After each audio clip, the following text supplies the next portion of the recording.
वज़ीर आला खैबर पख्तूनख्वा सुहेल आफरीदी साहब, इनकी क्या नशस्त खतरे में है? ये सवाल अब इसलिए उठ रहा है क्योंकि शेर अफजल मरवत साहब जो कि पाकिस्तान तहरीक इंसाफ के ही रहनुमा थे, आज भी मेंबर हैं कौमी असम्बली के, उनकी जानिब से एक पटिशन दायर की गई है, आइनी दरख्वास्त जो है वो अदालत में दी गई है। और मेरे प्रोग्राम में आकर बड़ा तफसीली तौर पर वो बता कर गए थे, हवाला देकर गए थे कि जब नवाज शरीफ साहब जेल में थे और उस वक्त जब फैसले हुआ करते थे तो उसको भी अदालत ने इसी तरह से अदालत की जानिब से उसे मुस्तरद किया गया था कि कोई भी जेल में बैठा हुआ शख्स फैसला नहीं कर सकता। तो सुहेल आफरीदी साहब को इमरान खान साहब ने क्योंकि नॉमिनेट किया था वज़ीर आला और उनके कहने पर उनको वज़ीर आला बनाया गया है, तो वो भी वज़ीर आला नहीं रह सकते। और यही दरख्वास्त लेकर शेर अफजल मरवत साहब अब अदालत चले गए हैं। अदालत क्या फैसला देती है ये बड़ा अहम होगा देखना, लेकिन कानूनी तौर पर इसकी किस तरह से देखा जा रहा है या क्या मजीद इस पे हो सकता है, ये जानने के लिए प्रोग्राम में मेरे इंतहाई मोअज़्ज़ज़ मेहमान हैं कुंवर दिलशाद साहब साथ मौजूद हैं, साबिक सेक्रेटरी हैं इलेक्शन कमीशन के। इस तरह के मौज़ूआत पर उमूमन हम इनकी रहनुमाई लेते रहते हैं।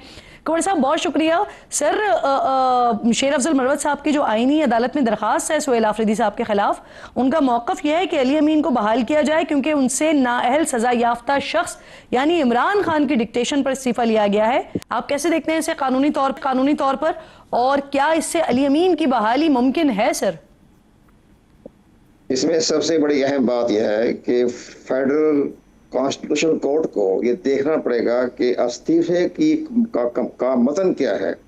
अगर जो इस्तीफा दिया है अली अमीन गंडापुर ने, अगर उसमें ये लिखा गया है कि मुझे Imran Khan founder of the party की डिक्टेशन पर या हदायत पर मैं ये इस्तीफा दे रहा हूँ, तो ये गैर कानूनी हो जाएगा। क्योंकि एक ऐसा शख्स जो सजा याफ्ता हो वो डिक्टेशन की हदायत देने का मजाज नहीं है। वो पार्टी के मामलात में मशावरत कर सकता है, मशावरत दे सकता है, लेकिन हदायत जारी करने के इख्तियारात नहीं है एक जैसा जिसको सजा याफ्ता या नाहिल हो।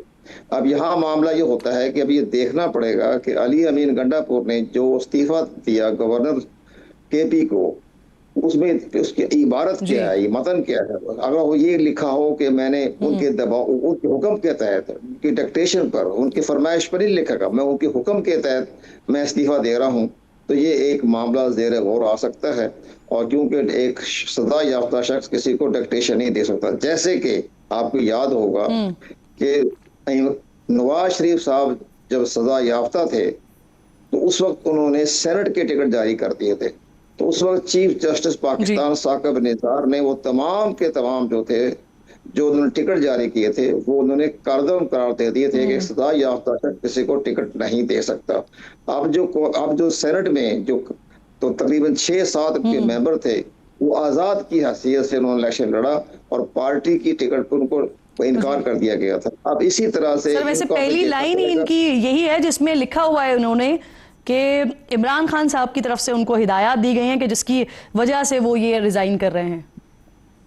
बस फिर तो ठीक है, फिर तो फेडरल जो है कोर्ट उनको फैसला कर देगी कि एक प्रेशर के तहत और इसी तरह डिक्टेशन देने को मजाज नहीं है। लेकिन मामला ठीक है कि ठीक है सुहेल आफरीदी जो है वो खतरे में पड़ जाएंगे, लेकिन अब अगर अली अमीन गंडापुर को बहाल भी तो करते हैं तो उन्हें फिर उसी को सूबाई असम्बली से एतमाद का वोट लेना पड़ेगा और सूबाई असम्बली जो है उनको उनके खिलाफ तहरीक अदम एतमाद भी पेश कर सकती है।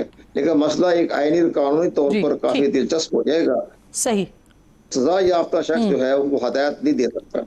जी बिल्कुल ठीक, बहुत बहुत शुक्रिया आपका साहब, बहुत शुक्रिया। प्रोग्राम में आप साथ मौजूद थे। मेरे मोअज़्ज़ज़ मेहमानों में शफी जान साहब मुझे ज्वाइन कर चुके हैं और इसके साथ साथ शुमाइला राना साहिबा भी मुझे ज्वाइन कर रही हैं। आप दोनों मेहमानों की बेहद शुक्रगुजार हूँ। शफी जान साहब, आपके बहुत ही प्यारे दोस्त शेर अफजल मरवत साहब, उन्होंने अदालत में, आईनी अदालत में एक दरख्वास्त दायर कर दी है, पता तो आपको चल गया होगा, और वो चाह रहे हैं कि सुहेल आफरीदी साहब नाअहल हों और जो आप इससे पहले अली अमीन गंडापुर साहब वज़ारत आला का मनसब संभाले हुए थे वही वापस आए। सर, सबसे पहले आपका शुक्रिया। जहाँ तक शेर अफजल मरवत साहब की तरफ से जो दरख्वास्त दायर की गई है, देखिए तो उसके मुताबिक जो प्ली उसमें इख्तियार की गई है, तो उसके मुताबिक तो पहले शेर अफजल साहब भी नाअहल होते हैं, क्योंकि जब इनको टिकट अलॉट हो रहा था वो इमरान खान साहब के नामजद करदा ही MNA हैं इस वक्त हाउस में, तो उन्होंने जो टिकट मिला था तब भी इमरान खान साहब कन्विक्टेड थे।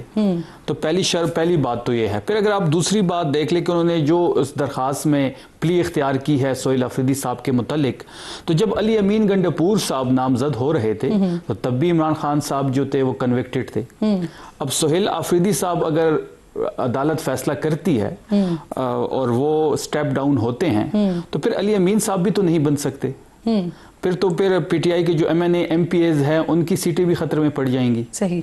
तो बात बड़ी वाज़ेह है। अगर ऐसा कोई एक सेकंड के लिए हम सोच लें कि पहली तो इस किस्म की दरख्वास्त को तो एंटरटेन ही नहीं करना चाहिए, लेकिन जो हालात है तहरीक इंसाफ के लिए वो नॉर्मल नहीं वैसे है। अगर ये एंटरटेन भी हो जाती है और इस पर फैसला आ भी जाता है, क्योंकि आपसे पहले मैं जो इलेक्शन कमीशन के साबिक चीफ सेक्रेटरी रहे हैं उनसे मैं पूछ भी रही थी, तो वो ये बता रहे थे कि अगर जो उन्होंने इन रिटर्न जो उनका इस्तीफा है अगर वहां पर लिखा हुआ है कि इमरान खान के कहने पर ये किया है तो फिर इस पर एक्शन हो सकता है। तो अगर ये अदालतों की तरफ से एक्शन वैसे हो जाता है इस पर, तो फिर क्या आपका लाइन ऑफ एक्शन क्या मैं होगा? उसी पे आ रहा हूं। अगर फॉर सेकंड ये हम एज्यूम कर लें कि ऐसा कोई फैसला आता है कि अफरीदी साहब को स्टेप डाउन करना पड़ता है, तो पॉलिटिकल कमेटी मौजूद है, तो पॉलिटिकल कमेटी दोबारा नामजद कर देगी सोहेल अफरीदी साहब को, वो दोबारा इलेक्ट हो जाएंगे।